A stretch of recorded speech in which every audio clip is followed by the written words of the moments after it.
हाँ जी, कैसे हो आप सब? मतलब ठीक ठाक, कुशल मंगल, सब राजी खुशी। ऑडियो वीडियो क्लियर है कि नहीं, पहले तो मुझे ये कंफर्मेशन दो जी। भाई ऑडियो वीडियो क्लियर है कि नहीं, पहले कंफर्मेशन दो।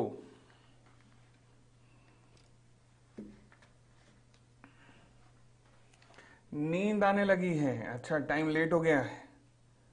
ओहो, कोई बात नहीं, कभी कभी लेट नाइट स्टडी का भी मजा लेना चाहिए।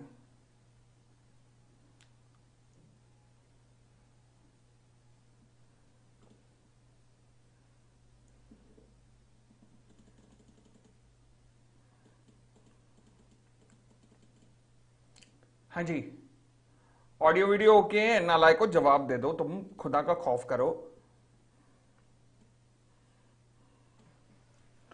चले।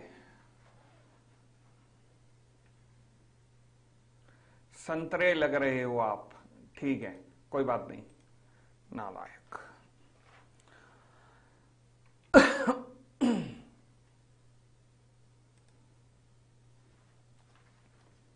चलिए, तो अब हम शुरू करने जा रहे हैं सेल्स ऑफ गुड्स एक्ट। ये तीसरा सबसे इंपॉर्टेंट एक्ट है लॉ के अंदर।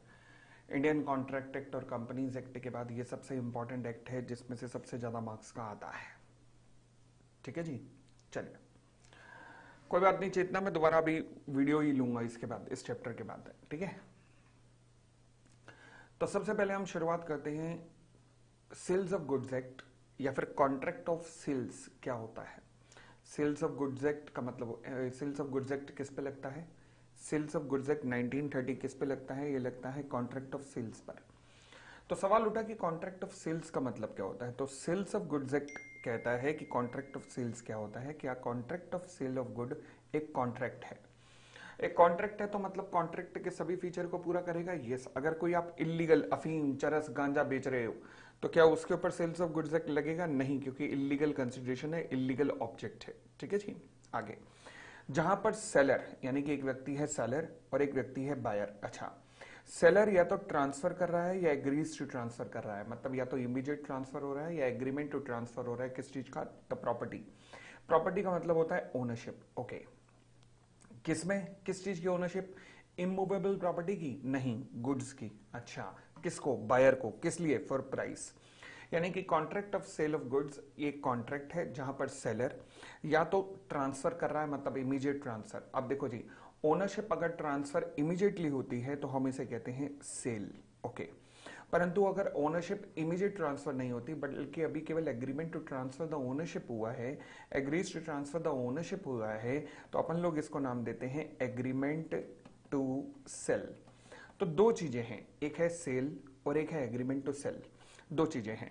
तो लॉ कहता है कि कॉन्ट्रैक्ट ऑफ गुड्स क्या है? एक कॉन्ट्रैक्ट है जहां पर सेलर बायर को गुड्स बेचने का, गुड्स कब बेच रहा है, या तो इमीडिएट ट्रांसफर हो रहा है या agreement to transfer the ownership हो रहा है, गुड्स को बेचने का बायर को प्रॉमिस करता है। किस लिए? प्राइस के बदले में। ओके, तो फिर बायर कौन हुआ? बायर वो हुआ जो कि इमीडिएटली बाय कर रहा है या एग्रीज टू बाय कर रहा है। तो सेलर कौन हुआ? सेलर वो हुआ जो या तो इमीडिएटली सेल कर रहा है या फिर एग्रीज टू सेल कर रहा है। तो फिर गुड्स क्या हुए? गुड्स का मतलब हुआ हर तरीके की मूवेबल प्रॉपर्टी। गुड्स में हर तरीके की मूवेबल प्रॉपर्टी आती है other than actionable claim. Actionable claim goods नहीं है? नहीं, गुड्स नहीं है। फॉर एग्जांपल डेटर, ये गुड्स थोड़े ना हो सकते हैं। पता लगा आपने अपने अपना डेटर था रामलाल, उसे बेच दिया। रामलाल को पता ही नहीं कि रात को 1 बजे गाड़ी आ रही है, उसे लुंगी में उठा के जा रही है। ठीक है ना? तो ऐसे थोड़ा ना रामलाल बेच सकते हो तुम। अपने डेटर्स को अमाउंट रिकवर करने का अधिकार तुम किसी और को दे सकते हो, उसे असाइनमेंट कहते हैं, बट डेटर को बेच नहीं सकते, इसलिए डेटर जो है वो गुड्स नहीं है। सिमिलरली मनी भी गुड्स नहीं होते। मनी गुड्स क्यों नहीं होते? भाई साहब, मनी का मतलब क्या है? मेरी जेब में 100 का नोट पड़ा है, तुमने कहा सर पोपली सर बेचोगे? मैंने कहा ठीक है। मैंने कहा कितने में? तुमने कहा 100 रुपए में। अबे हम दोनों पागल हैं क्या? हैं ढक्कन है क्या? क्या कर रहे हैं? 100 के बदले 100, 200 के बदले 200। पर हाँ, अगर पुरानी कोई करेंसी है, पुरानी करेंसी चंद्रगुप्त के जमाने की, तो वो गुड्स हो सकती है। यस। फिर गुड्स में ये एक्शनेबल क्लेम और मनी नहीं आते, बट गुड्स में इंक्लूड होते हैं। इंक्लूड होते हैं गुड्स में। क्या क्या इंक्लूड होता है? स्टॉक एंड शेयर्स इंक्लूड होता है। Growing crops and grass include होती है। एंड वो चीजें जो कि अटैच्ड हैं लैंड के साथ, मगर जिनको बेचने के लिए पहले लैंड से अलग किया जाना जरूरी है, फॉर एग्जांपल ट्रीज। अब आपके दिमाग में ना यहाँ पर एक चीजें आ सकती है क्या, कि ये क्या है, मतलब क्या, मतलब गुड्स की डेफिनेशन है, घास फूस की डेफिनेशन है, ग्रास, ग्रोइंग क्रॉप्स, ट्रीज। भाई साहब ये भी तो देखो डेफिनेशन कब बनी थी, 1930 में। 1930 में भी बनी नहीं थी, ये तो पहले 1872 का पार्ट हुआ करती थी कॉन्ट्रैक्ट एक्ट का, तो वहां से 1930 में अलग से काट के सेल्स ऑफ गुड्स एक्ट बना। अब 1872 भी 1872 में नहीं बना था, ये इंग्लैंड के कोई 1832 एक्ट की कॉपी था, तो मतलब आज से 200 साल पुराने की सोच है, तो फिर गुड्स तब तो यही हुआ करती थी ना। चले आगे बढ़ते हैं। फिर कहते हैं अदर इंपॉर्टेंट पॉइंट देखिएगा, एफडीआर, हाँ जी, इन पे सवाल आ सकता है, एक एक नंबर का ध्यान रखना। फिक्स डिपॉजिट्स ये गुड्स हैं, यस, और गुड्स में इसके अलावा सारी प्रकार की टेंजिबल गुड्स भी आती हैं, intangible goods like copyright, patent, trademark, ये सब भी आती हैं। इसके अलावा stock and shares, gas, stems, water, electricity, decree of the court, court का ऑर्डर, डिक्री मतलब कोर्ट का ऑर्डर, ये भी गुड्स कंसीडर्ड की जाती हैं। हाँ जी हाँ, ये भी गुड्स कंसीडर्ड की जाती हैं। फिर अच्छा, इन सब पे सवाल आ सकता है, ये डिफरेंट ना कोर्ट के judgement over a period of time कि ये गुड्स हैं या नहीं है, टेंजिबल है, इनटेंजिबल है, गैस है, स्टॉक शेयर्स है, ये सारे सुप्रीम कोर्ट या हाई कोर्ट्स के जजमेंट है, तो इसलिए इन्हें ध्यान रखना कि क्या क्या गुड्स है। अगर पूछा भी जाएगा तो फिर एक एक नंबर पे पूछा जा सकता है इनके बारे में, ठीक है ना। चलिए जी, फिर कहता है एक्शनेबल क्लेम्स क्या होते हैं, डेटर्स, मतलब वो उनके बारे में बता रहा है। फिर a debt is not a movable property or the goods, debt, debt मतलब डेटर्स, तो डेटर्स क्योंकि मूवेबल प्रॉपर्टी नहीं है इसलिए वो गुड्स नहीं है। अच्छा, एफडीआर को फिर दोबारा उसने कहा है दे आर गुड्स, तो मतलब एफडीआर ध्यान रखना, एफडीआर गुड्स है। फिर हम बात करते हैं types of the goods, goods के, गुड्स कितने तरीके के,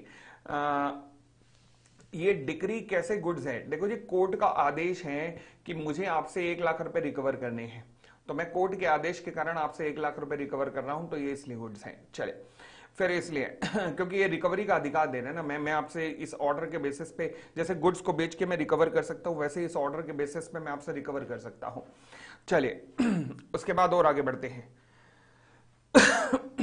टाइप्स ऑफ गुड्स, गुड्स कितने प्रकार के होते हैं, देखो जी गुड्स होते हैं 3 प्रकार के।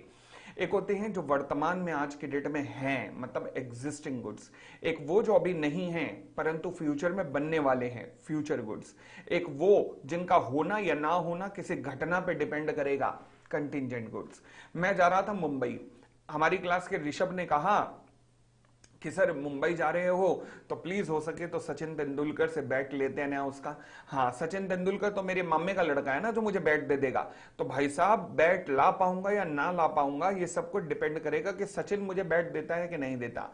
अगर वो देता है तो मैं तुम्हें दे पाऊंगा, नहीं तो नहीं दे पाऊंगा। तो यानी कि ये गुड्स क्या हो गए, कंटिंजेंट गुड्स। फिर मैं गया मारुति के पास, मैंने कहा मारुति वालों मुझे ना कार चलाने में बड़ा डर लगता है। उन्होंने कहा क्यों, मैंने कहा कहीं गिर ना जाए। उन्होंने कहा 4 टायर हैं, इससे ज्यादा बैलेंस क्या बनाएगा। मैंने कहा एक और कर सकते हो, कहने लगे क्या, मैंने कहा 5वां टायर भी बना दो। कहने लगे भाई साहब टेक्नोलॉजी है तो नहीं, मैंने कहा लाओ। उन्होंने कहा चलो बनाते हैं। अब उन्होंने कहा 6 महीने लगेंगे बनाने में, मैंने कहा डन, लो पैसे। अब ये कौन सी गुड्स हैं, फ्यूचर गुड्स, जो भी बनी नहीं है, जो बन रही है, फ्यूचर गुड्स, ठीक है। फिर आती हैं एग्जिस्टिंग गुड्स। अब एग्जिस्टिंग गुड्स 3 तरीके की हो सकती हैं, ओके। एग्जिस्टिंग गुड्स कितना, 3 तरीके की। पहला अनएसर्टेन गुड्स, दूसरा असर्टेन गुड्स, तीसरा स्पेसिफिक गुड्स। सीरीज में देखिएगा, फॉर एग्जांपल जैसे मैंने एग्जांपल क्लास में लिया था वही एग्जांपल ले रहा हूं। हुआ क्या, मुझे खरीदना था एक एलईडी। अच्छा जी, मेरे छोटे बच्चों, मेरे दोनों छोटे पोपलियों ने कहा पापा पापा पापा पापा एलईडी लेके दो। मैंने कहा ठीक है। मैं और मेरे दोनों छोटे पोपली हम गए जी एलईडी देखने के लिए। अब वहां जैसे ही एलईडी के शोरूम में देखा, भाई साहब कहीं सोनी, कहीं ओनिडा, कहीं क्या है सैमसंग, तो कहीं ये, तो कहीं वो, कोई फलाना, कहीं डिब्का, इतने सारे एलईडी, ओ माय गॉड। फिर मैंने वहां से भैया को बुलाया, मैं कहा भैया भैया इधर आना। उन्होंने कहा हाँ। मैंने कहा भैया मुझे ना सोनी का चाहिए, 64 इंच का सोनी का एलईडी चाहिए, मुझे ले चलोगे वहां तक। उन्होंने कहा ठीक है जी। तो वो मुझे सोनी वाले एलईडी के पोर्शन में ले गया और 64 इंच का 64 इंच का एलईडी दिखाते हुए बोला क्यों, यही चाहिए था। मैंने कहा हाँ। अच्छा जी। फिर उसने कहा अब क्या इरादा है। मैंने कहा उठाओ इसे, पैक करो और मुझे मेरी गाड़ी में रखवाओ। अब इस प्रकार से हम एलईडी लाने में सफल हुए। अब इस पूरी घटना के अंदर क्या वहां पे एलईडी बन चुका था? यस, बन चुका था। पर जैसे ही मैं शोरूम में घुसा, मेरे पास बहुत सारे एलईडी थे। उन्हें कहा जाता है अनएसर्टेन गुड्स। अनएसर्टेन गुड्स का मतलब होता है कि जिनमें से अभी तक आपने अपने वाले आइडेंटिफाई नहीं किए हैं या अपने वाले एग्रीड नहीं किए हैं, उन्हें कहते हैं अनएसर्टेन गुड्स। जब अपने वाले एकदम फाइनल कर लोगे, जब अपने वाले एकदम एग्री कर लोगे, तो वो क्या बन जाएगा? वो बन जाएगा स्पेसिफाइड गुड्स। क्या बन जाएगा? Specific goods. यानी कि अनएसर्टेन की डेफिनेशन को एकदम उल्टा कर दो तो क्या बन गया? Specific goods. मगर बीच में एक और भी दौर आया, बीच में एक मंजिल और आई, जिसे अपन लोग कहते हैं एसर्टेन गुड्स। एसर्टेन गुड्स क्या है? जब बहुत सारे अनएसर्टेन गुड्स थे, उनमें से आपने किसी फाइनली एक गुड्स का सिलेक्शन किया, बस यहां सिलेक्शन किया, रुक जाना। ये सिलेक्शन करना कहता है एसर्टेन गुड्स। एसर्टेन गुड्स को ही बाद में पैक किया जाता है, बाद में पैकिंग करके उसकी पेमेंट होती है, तब वो स्पेसिफिक बनता है। तो अनएसर्टेन के बाद एसर्टेन का स्टेज आती है और एसर्टेन के बाद स्पेसिफिक की स्टेज आती है। तो यानी कि एसर्टेन गुड्स वो गुड्स हैं जो कि एसर्टेन हुए हैं subsequent to the formation of contract, यानी कि आपकी काफी कुछ रिसर्च के बाद जिन गुड्स को आपने फाइनली सिलेक्ट किया है, they are called as ascertain goods. सवाल उठा सर एसर्टेन और स्पेसिफिक में कोई ज्यादा फर्क तो नहीं है, क्योंकि जो एसर्टेन है वही स्पेसिफिक है। यस, इसलिए एसर्टेन गुड्स और स्पेसिफिक गुड्स के रिलेशन में जो कानून है ना, वो कानून भी आप देखोगे दोनों के सेम ही बने हुए हैं, उन दोनों के कानून भी अलग नहीं है, दोनों को कानून भी सेम है। अनएसर्टेन गुड्स के कानून अलग हैं और एसर्टेन प्लस स्पेसिफिक गुड्स के कानून एक जैसे हैं, ठीक है ना, क्योंकि जो एसर्टेन हुआ है वही अगले स्टेप में स्पेसिफिक होने वाला है। क्लियर हो गई इतनी बात? चले, फिर फ्यूचर गुड्स ऑलरेडी डिस्कस कर चुके हैं, फिर हम कंटिंजेंट गुड्स ऑलरेडी डिस्कस कर चुके हैं। उसके बाद हम आते हैं document of title to the goods. Document of title to the goods का मतलब क्या होता है? वो डॉक्यूमेंट जो कि किसी गुड्स की ओनरशिप को दिखाते हैं, उन्हें अपन लोग documents of title to the goods कहते हैं। अच्छा, इसमें क्या क्या आता है? फॉर एग्जाम्पल, इसमें आता है वेयर हाउस कीपर सर्टिफिकेट, वो जो गोडाउन कीपर होता है ना, उसका सर्टिफिकेट की गुड्स मेरे पास है। जहाज पे जब माल लदवाते हो समुद्री जहाज पर, तो समुद्री जहाज पे आपको एक रसीद इशू होती है, उसे कहते हैं बिल ऑफ लेडिंग। फिर सिमिलरली रेलवे पे जब लदवाते हो तो रेलवे रिसिप्ट। ये इन सब को, ये डॉक वारंट, मतलब जब पोर्ट पे सामान रखा जाता है, तो फिर ये सब के सब डॉक्यूमेंट ऑफ टाइटल हैं जो कि आपकी ओनरशिप को दिखाते हैं कि हाँ जी ये गुड्स आपकी हैं।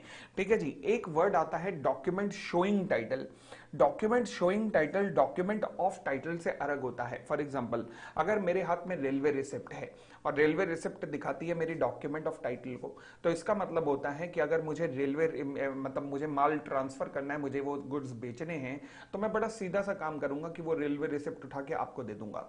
मैं अगर रेलवे रिसिप्ट उठाकर आपको दे दूंगा तो वो गुड्स आपकी हो गई, यानी कि एक मेरे साइन हुए, एक आपके साइन हुए, और ये गुड्स आपकी हो गई। This is called railway receipt.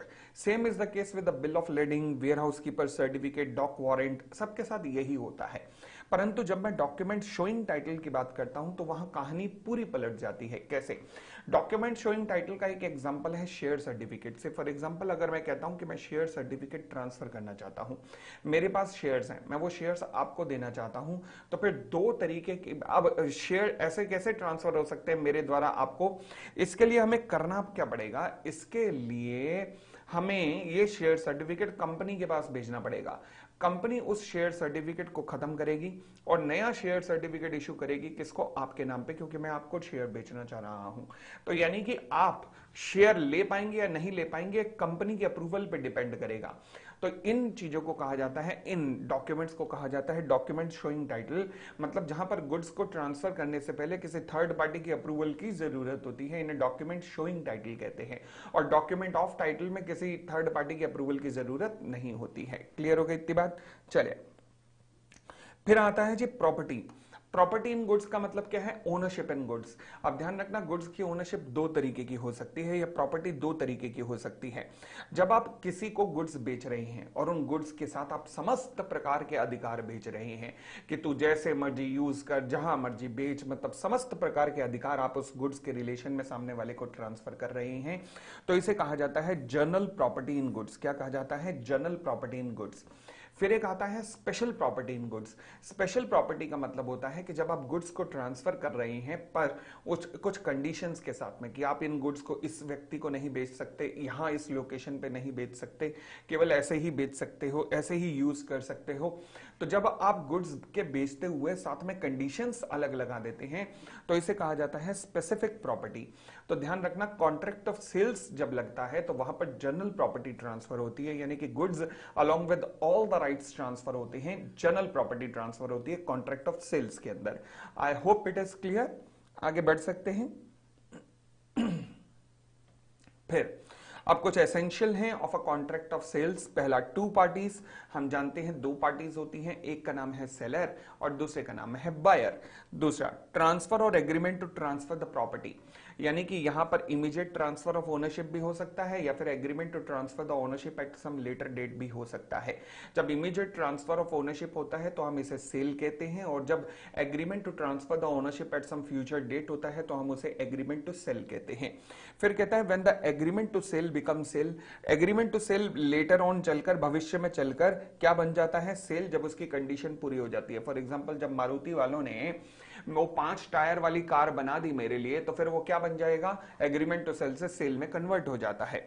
फिर subject matter of the good sale must be goods. ध्यान रखना, यहां पर केवल गुड्स को बेचने वगैरह की बात की गई है। फॉर एग्जांपल, सर्विसेज का जो अगर कॉन्ट्रैक्ट है, मैं दांत ठीक कराने गया डॉक्टर से, या मेरे बाल झड़ रहे थे, मैं बाल सही करवाने गया हूं, हार्ट ट्रांसप्लांट करवा रहा हूं, मतलब हेयर ट्रांसप्लांट करवा रहा हूं, तो फिर ये यहां नहीं आएंगे। ध्यान रखना, डॉक्टर की सर्विसेज चार्जेस यहां पर से कॉन्ट्रैक्ट ऑफ सेल्स इन पे नहीं लगेगा। सिमिलरली, इमूवेबल प्रॉपर्टी वगैरह के ऊपर भी कॉन्ट्रैक्ट ऑफ सेल्स नहीं लगेगा। हाँ जी, अगली बात, प्राइस एज अ कंसिडरेशन। जो गुड्स बिक रहे हैं उनके बदले दुआएं मिल रही हैं? नहीं। उनके बदले गुड्स मिल रही हैं? नहीं। उनके बदले पैसा मिल रहा है, पैसा। तो यानी कि मनी कंसिडरेशन होना चाहिए, ठीक है ना। चले, फिर कहता है how other essentials of the valid contract must also be present. Okay, फिर कहता है जी कॉन्ट्रैक्ट ऑफ सेल्स किस तरीके से किया जाता है? तो कॉन्ट्रैक्ट ऑफ सेल्स करने के बहुत सारे तरीके हो सकते हैं। कैसे जी? देखो जी, एक तरीका तो होता है कि मैंने दिया ऑफर टू बाय और sell goods for a price and acceptance कर लिया सामने वाले ने। मतलब एक मैंने ऑफर दिया, सामने वाले ने एक्सेप्टेंस कर लिया, दोनों तरफ आग बराबर की लगी हुई थी, कॉन्ट्रैक्ट ऑफ सेल्स हो गया। अच्छा, दूसरा तरीका क्या हो सकता है? Immediate delivery of the goods, मतलब गुड्स इमीडिएट डिलीवर हो रहे हैं, पेमेंट बाद में आएगी। तीसरा क्या हो सकता है? Immediate payment of the price, मगर डिलीवरी ऑफ गुड्स बाद में होगी। ओके, फिर immediate delivery of the goods and immediate payment of the price.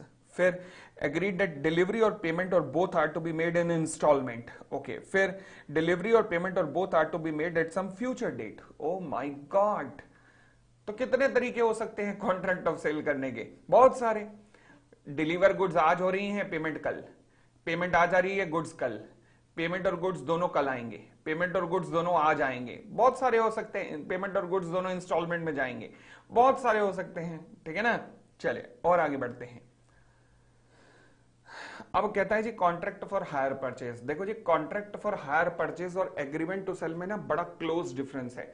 For example, अगर मैं कहता हूं मैंने गुड्स इंस्टॉलमेंट पे खरीदी हैं, तो ये हायर परचेज भी हो सकता है, एग्रीमेंट टू सेल भी हो सकता है। अगला, मैंने कहा जी मैंने गुड्स की पेमेंट इंस्टॉलमेंट में करी है, प्लस अगर मैंने कभी भी नॉन पेमेंट की तो फिर सेलर उठा के गुड्स को वापस ले जा सकता है। ये एग्रीमेंट टू सेल भी हो सकता है, हायर परचेज भी हो सकता है। तीसरा, ओनरशिप जो है वो लास्ट इंस्टॉलमेंट पे ट्रांसफर होगी।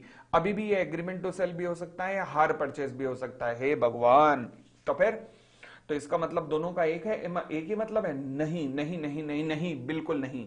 क्यों? क्योंकि अब आ रही है मेन कंडीशन जो डिसाइसिव है। अगर वो कंडीशन है तो हायर परचेज है, और नहीं है तो हायर परचेज नहीं बल्कि एग्रीमेंट टू सेल है। वो कंडीशन क्या है? हायर परचेज के अंदर एक कंडीशन होती है कि बायर के पास अधिकार होता है कि बायर कभी भी गुड्स को उठाकर वापस कर सकता है। कभी भी, जब भी उसका मन करेगा, गुड्स को उठाकर सेलर को वापस कर देता है, कर सकता है। और अगर कॉन्ट्रैक्ट ऑफ सेल्स के अंदर बायर के पास ये अधिकार है किस चीज का? गुड्स को वापस करने का। अगर बायर के पास ये गुड्स को वापस करने का अधिकार है तो फिर हम क्या कहते हैं? इसे, इस चीज को अपन लोग कहते हैं हायर परचेज। परंतु अगर अधिकार नहीं है तो अपन लोग इस बात को एग्रीमेंट टू सेल का नाम देते हैं, एग्रीमेंट टू सेल। क्लियर हो गई इतनी बात? बढ़ सकते हैं आगे। चले, तो ये दोनों में बहुत बड़ा फर्क है। अच्छा, फिर इंपॉर्टेंट डिफरेंस है कुछ सेल और एग्रीमेंट टू सेल में क्या फर्क होता है। सेल के अंदर इमीडिएट ट्रांसफर ऑफ ओनरशिप होती है, एग्रीमेंट टू सेल के अंदर इमीडिएट ट्रांसफर ऑफ ओनरशिप नहीं होती, बल्कि ओनरशिप किसी फ्यूचर डेट पे ट्रांसफर होती है। सेल जो है is just like N executed contract होता है, क्योंकि दोनों पार्टी ने जो वादे किए वो निभा दिए। और agreement to sell is just like an executory contract होता है, ठीक है ना। अगर मान लीजिए गुड्स को कोई भी लॉस हुआ सेल होने के बाद, तो वो किसकी रिस्पॉन्सिबिलिटी है, बायर। परंतु अगर एग्रीमेंट टू सेल होने के बाद कोई भी लॉस हुआ और सेल से पहले, तो वो किसकी रिस्पॉन्सिबिलिटी है, सेलर की रिस्पॉन्सिबिलिटी है। क्लियर हो गई इतनी बात भी यहां तक। चले, द रिस्क ऑफ लॉस किसका है, बायर का। अगर गुड्स में कोई भी लॉस होता है, सिंस द रिस्क, क्योंकि ओनरशिप सेल में इमीडिएटली ट्रांसफर हो चुकी है, तो फिर कुछ भी गुड्स को लॉस हुआ तो किसका लॉस है, बायर का। परंतु एग्रीमेंट टू सेल में ओनरशिप ट्रांसफर नहीं हुई है अभी, बाद में होगी, तो इसलिए लॉस किसका रहेगा, सेलर का। राइट ऑफ रीसेल, सेल करने के बाद जो बायर है क्या वो फर्दर सेल कर सकता है, यस फर्दर सेल कर सकता है। Seller can not resell the goods, क्योंकि वो बेच चुका है।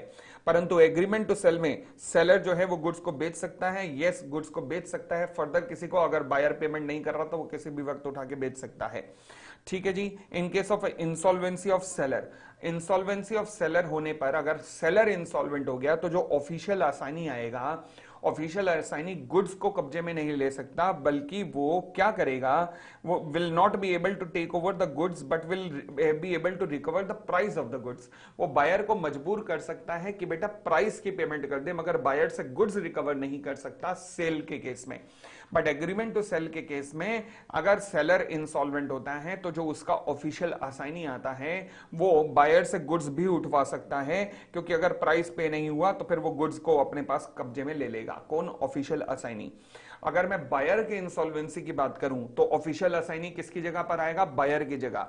तो ऑफिशियल असाइनी गुड्स को अपने कब्जे में लेगा। परंतु अगर मैं एग्रीमेंट टू सेल की बात करूं, तो फिर ऑफिशियल असाइनी का कोई भी कंट्रोल ओवर द गुड्स नहीं रहेगा। क्यों, क्योंकि गुड्स तो उनकी हुई नहीं, ओनरशिप तो अभी ट्रांसफर ही नहीं हुई ना। इंपॉर्टेंट डिफरेंस था। सिमिलरली सेल और हायर परचेज के अंदर क्या फर्क है। सेल के अंदर इमीडिएट ट्रांसफर ऑफ ओनरशिप हो चुकी है, बट हायर परचेज में transfer of ownership last instalment पे होगी। सेल के केस में जो बायर है वो कौन है, वही ओनर होता है। परंतु हायर परचेज के केस में जब तक लास्ट इंस्टॉलमेंट की पेमेंट नहीं होती, जब तक आखिरी इंस्टॉलमेंट की पेमेंट नहीं हो जाती, तब तक वो जो बायर है ना, बायर भी नहीं कहेंगे, हायरर कहेंगे, क्योंकि उसने गुड्स को हायर पे, किराए पे ले रखा है, ये माना जाएगा। तो हायर की पोजीशन क्या होती है, बेली की, यानी कि आपके पास गुड्स किसी की अमानत है, तो आपको उस अमानत को संजो के रखना चाहिए। तो पोजीशन ऑफ हायरर किसकी होती है, बेली की पोजीशन होती है। अच्छा, अब एक बार सेल हो गई तो बायर कभी भी कॉन्ट्रैक्ट को टर्मिनेट नहीं कर सकता, ही इज बाउंड टू पे द प्राइस। बट सबसे बड़ा फीचर हायर परचेज का यही होता है कि बायर के पास ये अधिकार होता है, हायरर के पास, कि वो कभी भी गुड्स को उठाकर वापस कर सकता है।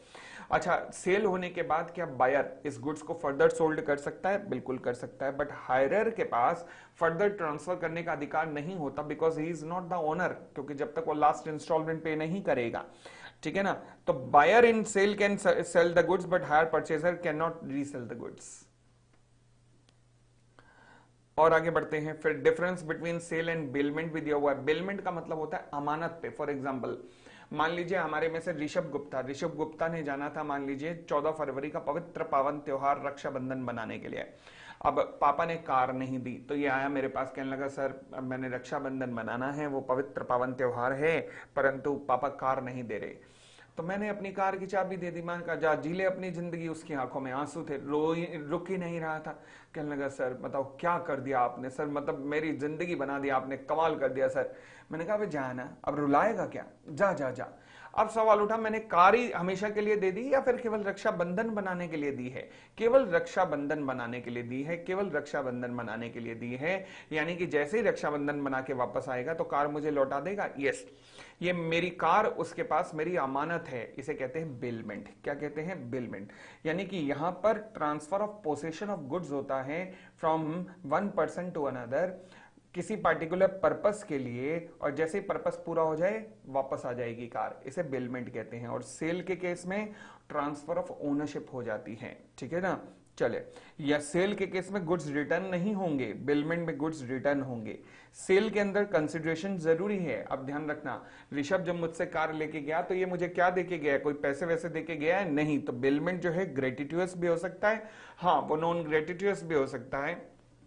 फॉर एग्जाम्पल आपने बाहर घूमने के लिए कार हायर पे ले ली, कार वाले को तो पेमेंट करोगे ना, तो वो ग्रेटिट्यूअस भी हो सकता है, नॉन ग्रेटिट्यूअस भी हो सकता है, मतलब कंसिडरेशन हो भी सकता है या कंसिडरेशन ना भी हो, दोनों चीजें पॉसिबल होती हैं किसके अंदर, बिलमेंट के अंदर। आई होप क्लियर है।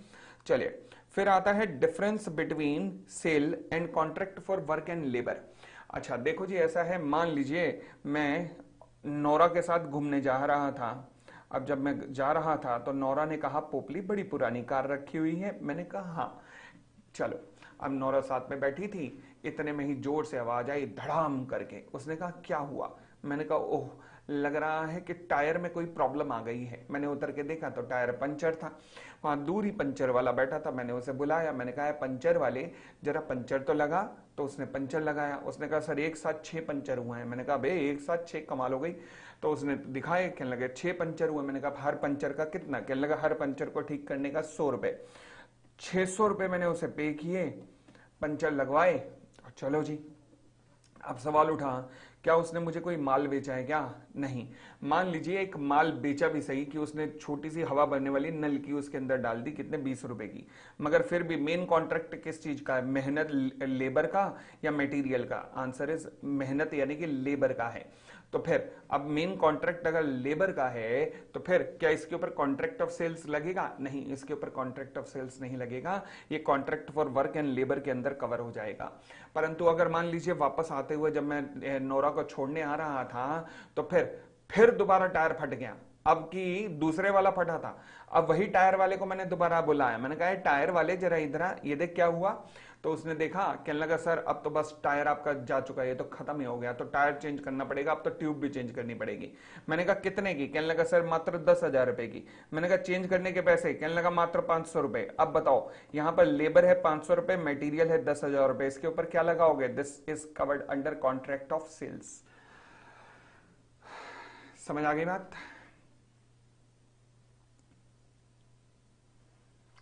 क्लियर क्लियर क्लियर क्लियर, बढ़ सकते हैं। चले आज हम एक टॉपिक कवर करते हैं अभी, कंडीशन एंड वारंटी। पहले बीच में 2 टॉपिक रह गए, बट पहले हम कंडीशन एंड वारंटी कवर करते हैं। चलो जी, condition and warranty, let us start the proceeding now.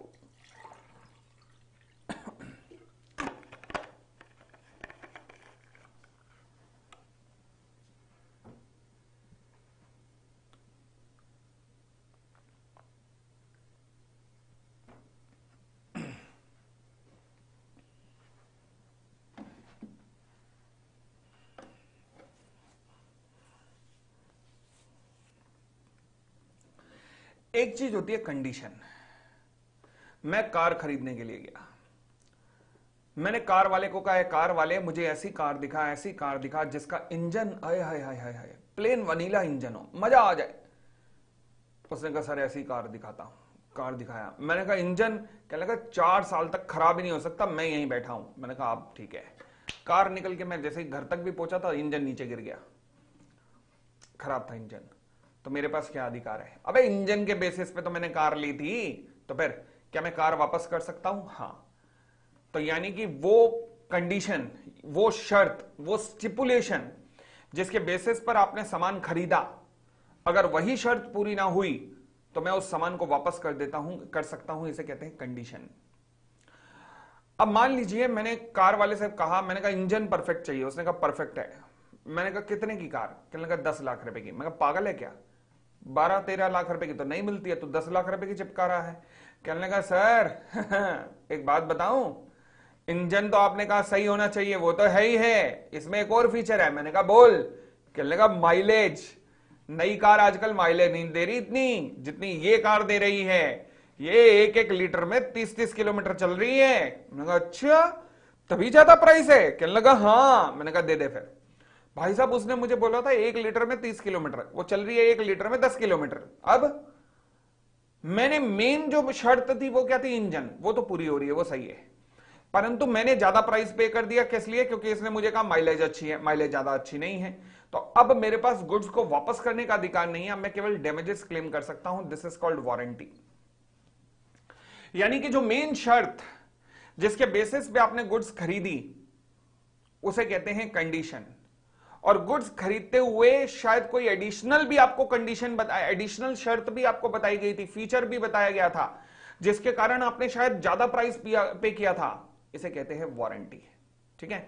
अगर ब्रीच ऑफ कंडीशन होता है तो बायर के पास अधिकार है कि गुड्स को वापस लौटा सकता है, और अगर ब्रीच ऑफ वारंटी होता है तो बायर के पास अधिकार गुड्स को लौटाने का नहीं है, बल्कि बायर केवल डैमेजेस क्लेम कर सकता है। क्यों? क्योंकि जिस कारण से उसने ज्यादा प्राइस पे किया था वो फीचर है ही नहीं, तो इसलिए वो डैमेजेस क्लेम कर सकता है।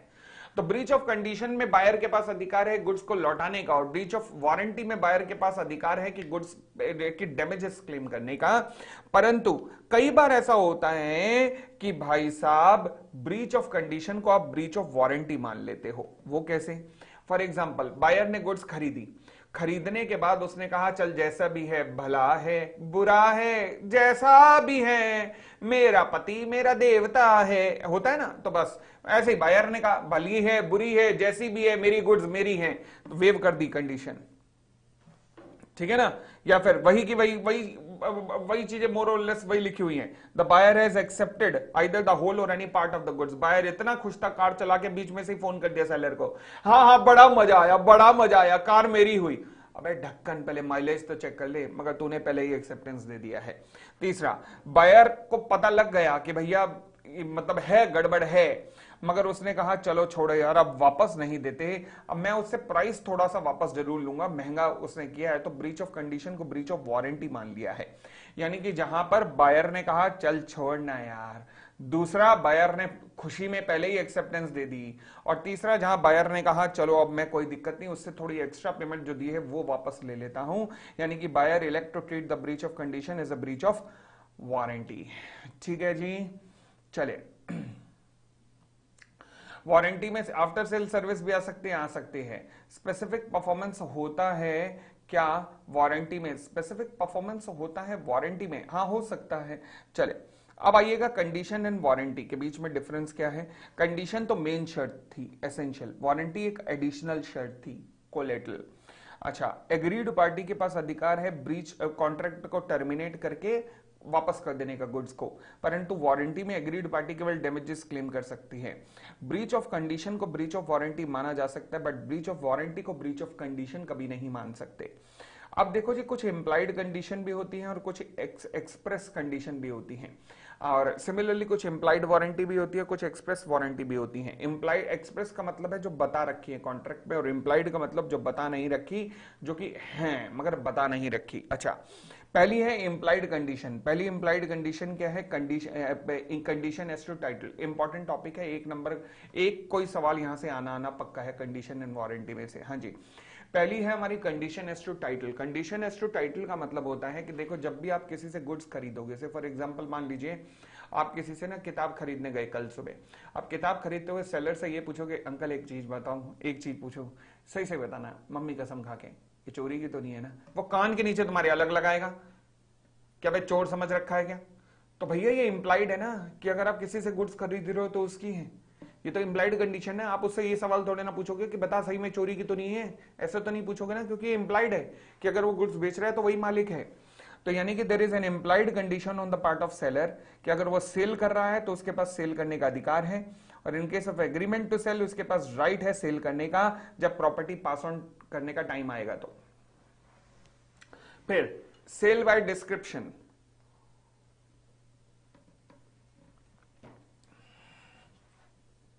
देखो जी, जब गुड्स को बड़े बड़े फीचर बता के ट्रांसफर किया जाए, फॉर एग्जांपल 2 ही हफ्तों में रंग मेरा निखर निखर जाए, फेयर एंड लवली, तो फिर वो क्रिकेट में प्लेयर था कर्टली एम्ब्रोस, उसको लगाओ, रिची रिचर्डसन उसे लगाओ, सबको गोरा करो। फिर क्यों नहीं कर रहे? 2 ही हफ्ते में रंग मेरा निखर निखर जिगा, सबको करो। हाँ जी, वो कौन सा है? संधि सुधा तेल, एक बार सर पे लगाएं बालों का जाल पाएं, वाह, लगा दिया, कुछ भी नहीं हुआ। तो फिर क्या क्या डिस्क्राइब किया था, क्या क्या डिस्क्राइब किया था, सपने बना दिए हैं, जबकि उनमें तो कुछ भी नहीं हुआ। तो क्या हमारे पास अधिकार है कि हम वापस दे दें? Yes, there is a contract of sale by description. लंबी लंबी फेंक के किया था, परंतु वो मैच नहीं कर रहे डिस्क्रिप्शन से, तो वापस कर सकते हो। आगे, सेल बाय सैंपल, जब गुड्स को सैंपल दिखा के सेल करते हो। अच्छा, सैंपल दिखाकर जब गुड्स को सेल करते हो तो भाई तीन कंडीशन आती हैं, तीन इंप्लाइड कंडीशन होती हैं यहां पर। पहली इंप्लाइड कंडीशन क्या, कि गुड्स वैसी ही होनी चाहिए जैसे सैंपल थी। पता लगा मुझे जब सेब दिखाया गया, जब मैं जम्मू कश्मीर गया था, तो ओए होए वाह वाह, लाल लाल सेब था, लाल लाल। मेरे घर पे पीले पीले सेब आए, वाह वाह वाह। सेकंड, बायर को अपॉर्चुनिटी जरूर दो ताकि वो सैंपल से ये जो माल आया है उसको कंपेयर तो कर सके, अपॉर्चुनिटी दो। ऐसे नहीं कहोगे बायर को, ले पकड़ बोरा पकड़ा चल निकल यहां से, ऐसे नहीं। थर्ड, गुड्स में कोई लेटेंट डिफेक्ट नहीं होना चाहिए। मैं सेब काटूं उसमें कीड़ा, फिर काटूं फिर कीड़ा, फिर काटूं फिर कीड़ा। लेटेंट डिफेक्ट ऐसा डिफेक्ट होता है जो कि सामने से नजर नहीं आता, परंतु जब गुड्स को यूज में डालते हो तो वो नजर आता है, इसे कहते हैं लेटेंट डिफेक्ट। तो गुड्स के अंदर कोई भी लेटेंट डिफेक्ट नहीं होना चाहिए। तो ये तीन कंडीशन है सेल ऑफ सैंपल से रिलेटेड। फिर आता है जी sale by sample as well as description. जब गुड्स को सैंपल प्लस डिस्क्रिप्शन दोनों बना के बेचा जाता है तो ये इंप्लाइड कंडीशन है कि वो सैंपल को भी पूरा करेंगे और डिस्क्रिप्शन को भी पूरा करेंगे। फिर कंडीशन एज टू क्वालिटी और फिटनेस। अब देखो जी ऐसा है, नॉर्मली कोई भी कंडीशन एज टू क्वालिटी और फिटनेस नहीं होती है। क्यों? क्योंकि हमारा एक रूल काम करता है जो कहता है let the buyer be aware. For example मान लीजिए मैंने घोड़ा खरीदा, घोड़ा खरीदने के बाद 1 घंटा चलाने के बाद मैं वापस आया, मैंने कहा सेलर को, मैंने कहा रख ले यार, मजा नहीं आया। अब ये मजे का मतलब क्या होता है वैसे? ये घोड़ा खरीद के तू चलाने के लिए गया था या मजे लेने के लिए गया था? हाँ जी पहले तो ये बता, तो मजे लेने के लिए गया था? नहीं, तो फिर तो घोड़ा चलाने के लिए था, चल रहा है, तो क्या दिक्कत है? तो फिर अब ये मजा नहीं आया, ऐसी कोई चीज नहीं होती ना। तो इसलिए there can not be a condition as to quality, वरना तो आप कभी भी गुड्स को वापस दोगे ये कहते हुए कि मजा नहीं आया, ठीक है ना। तो इसलिए implied condition as to quality और फिटनेस कभी भी नहीं हो सकती। बायर तुम्हारी रिस्पॉन्सिबिलिटी है कि गुड्स को देखने से पहले जांच लो, परख लो, सब कुछ देख लो।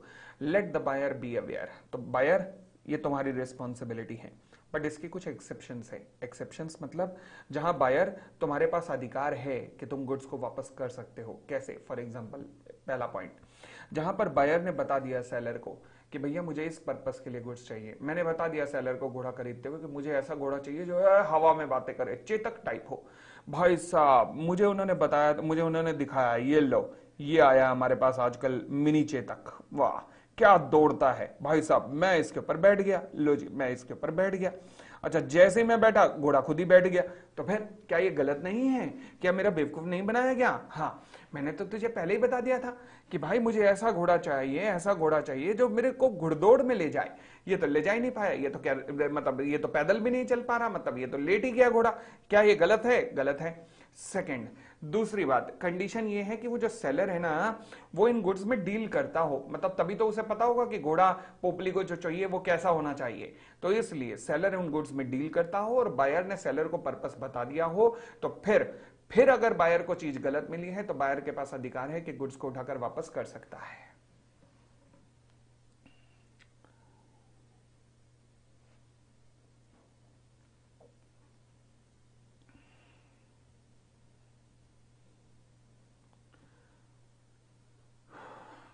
ठीक है जी, चलिए फिर आता जी condition as to merchantable quality. हाँ जी, आप हॉर्स पर नहीं सर, इट्स नॉट फेयर। क्या नहीं फेयर मतलब? क्या मतलब? क्या मैं घोड़े पे नहीं आ सकता? ये कमाल कर दी तुमने। हाँ जी condition as to merchantable quality.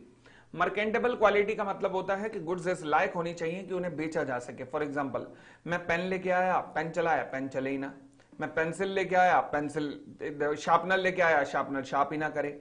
मैं रबड़ लेके आया, रबड़ रब ही ना करे। तो ये किस काम की चीजें हैं? फिर उठा के वापस करूंगा? यस, क्योंकि they are not of merchantable quality. मैं फेविकोल लेके आया, फेविक्विक लेके आया, वो चिपकाए ना। तो फिर condition as to merchantable quality met नहीं हो रही है, ठीक है ना।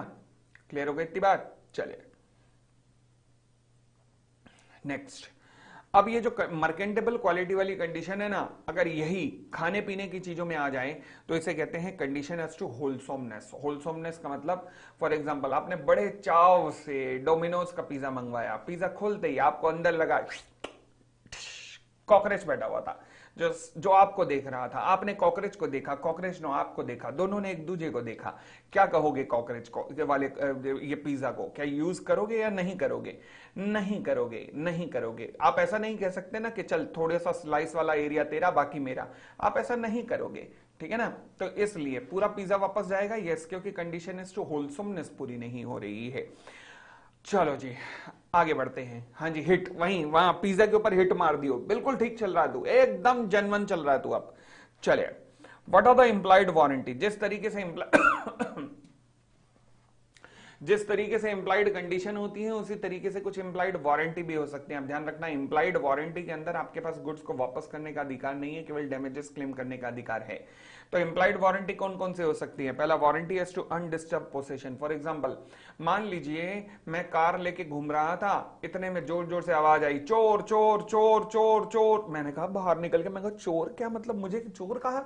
मैंने कहा मैंने कार खरीदी है। उन्होंने कहा खरीदी है तो चोरी की कार है। भाई साहब मेरे सामने मेरी कार वापस ले गए। तो फिर सेलर, पहली बात तो चोरी की कार थी तो मैं कार के तो पैसे रिकवर कर ही सकता हूं, मगर मार्केट में खड़े खड़ाए जो मेरी झंड हुई है उसके भी तो डैमेजेस क्लेम करूंगा। यस, तो यही कंडीशन, यही जो पहला पॉइंट है ना, वो कंडीशन एज टू टाइटल भी था और यहां पर वारंटी में भी है। क्यों? क्योंकि मैं झंड हुई है तो झंड के पैसे भी तो लूंगा ना। चलिए क्लियर है? आगे second, warranty of freedom from encumbrance. देखो जी, जब मैंने गुड्स खरीदी हैं तो उसमें एक वारंटी एक और है, वो क्या कि गुड्स पे ना किसी का चार्ज, गुड्स किसी और को गिरवी नहीं होनी चाहिए। फॉर एग्जाम्पल, जो मैंने कार खरीदी वो आईसीआईसीआई बैंक के पास गिरवी थी। मान लीजिए अब मैं कार चला रहा था दिल्ली की सड़क पे, आईसीआईसीआई बैंक वालों ने मुझे चारों तरफ से घेर लिया। उन्होंने कहा बाहर निकलो। भाई साहब मुझे चारों तरफ से घिरा हुआ देखकर मैं बाहर निकला, मेरी कार लेके चले गए। अब मैं क्या करूं? मेरी कार लेके चले गए। मैं गया सेलर के पास, मैंने कहा कार लेके चले गए। उसने कहा बहुत बुरा हुआ। मैं कहा तेरी ऐसी की तैसी, तेरी वजह से गए हैं, जो तूने लोन लिया हुआ था उनसे। ला 50,000 रुपए मैं पे कर रहा हूं, मुझे तुझसे चाहिए।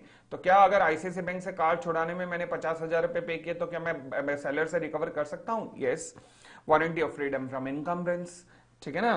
Third, disclosure of dangerous nature of the goods. देखो जी ऐसा है, अगर गुड्स का डेंजरस नेचर है तो फिर ये सेलर तुम्हारी रिस्पॉन्सिबिलिटी बनती है कि गुड्स के ऊपर लगा के रखो कुछ टाइटल ऐसा जैसे हैंडल विद केयर, ऐसे लगा के रखो, क्योंकि अगर उसमें विस्फोट हो गया या नुकसान हो गया बायर का तो सेलर आप रिस्पॉन्सिबल होगे, क्योंकि डेंजरस नेचर ऑफ गुड्स में ये वारंटी होगी सेलर की तरफ से कि भैया वो पहले से ही बायर को वार्न करके चलेगा कि ध्यान से इसे हैंडल विद केयर करना, ठीक है ना। फिर वारंटी एज टू क्वालिटी और fitness by the usage of trade. क्या कहता है? कहता है an implied warranty as to quality और fitness for a particular purpose may be attached by the usage of the trade. For example, क्या मतलब है इसका?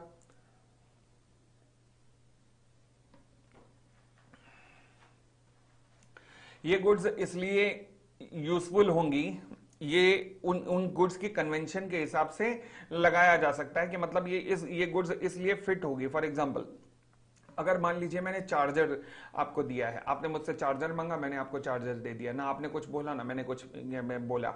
अच्छा, चार्जर मैंने मोबाइल में लगा के देखा, वो मोबाइल चार्ज ही नहीं कर रहा था, तो फिर क्या मैं डैमेजेस क्लेम कर सकता हूं? अगर उसके अंदर कोई भी दिक्कत है, मैं एलईडी के अंदर आया तो उस एलईडी के अंदर आवाज आ रही है, पिक्चर नहीं आ रही, तो भाई, और मैं फ्रिज लाया आपसे, फ्रिज ठंडा नहीं कर रहा, बर्फ नहीं जमा रहा, तो फिर मेरे पास अधिकार है कि मैं आपसे डैमेजेस क्लेम कर सकूं। यस, अभी रियल घटना घटी थी। कैसे? सैमसंग में, आज तुम्हें एक बड़ा अधिकार बताता हूं तुम्हारा। मैंने सैमसंग का फ्रिज खरीदा, अब 1 साल भी नहीं हुआ और उसका जो बर्फ जमाने वाला पोर्शन था वो बर्फ नहीं जमा रहा था, ठंडा कर रहा था नीचे वाला पोर्शन बट ऊपर वाला बर्फ नहीं जमा रहा था। तो फिर मैंने सैमसंग वालों को कॉल किया, उन्होंने कहा आपने क्रोमा से खरीदा, क्रोमा वालों को कॉल करो, आपने वारंटी उनसे ली है। मैं कहा ठीक है। क्रोमा वालों को कॉल किया, 15, 20, 25, 30 दिन हो गए, कोई सुनवाई नहीं। अच्छा, और वारंटी पीरियड के अंदर है। फिर एक ना वेबसाइट है भारत सरकार की, यार मेरे दिमाग से वेबसाइट का नाम निकल गया, जहां कंज्यूमर जो है केस कर सकता है, कंज्यूमर कोर्ट नहीं है, जहां पर आईएएस या आईपीएस ऑफिसर्स के बैठे हुए लोग आपके सुनवाई करते हैं। मैं अगली क्लास में पक्का आपको सुनाऊं, वेबसाइट बताऊंगा कौन सी है वो। वहां जाकर मैंने अपनी कंप्लेंट डाली। भाई साहब 3 दिन के अंदर आईएएस लेवल के ऑफिस से फोन आया, व्यक्ति के लोकल थाने से फोन आया, और सैमसंग वाले, क्रोमा वाले सब घर पे आए, ठीक करके गए।